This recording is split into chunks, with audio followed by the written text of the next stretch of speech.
Over the next few months, Bill Block will be following the Morse family as they construct their ICF home, the Hilltop Project. We're going to start where every story should, at the beginning.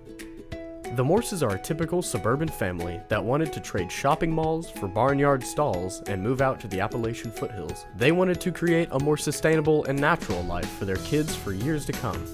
To do this, they found a beautiful 180-acre property completely off the beaten path.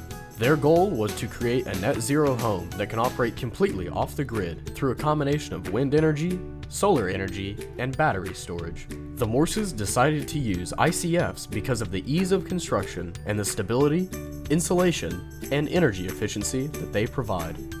The ICFs deliver such complete energy efficiency that when combined with radiant heat flooring and a few other technologies, it is extremely easy and cost efficient to manage the temperature in an ICF structure.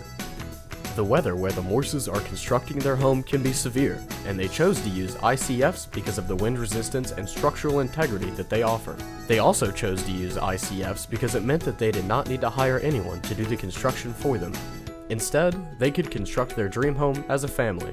We hope you will join us as we follow the Morses as they construct the home of their dreams.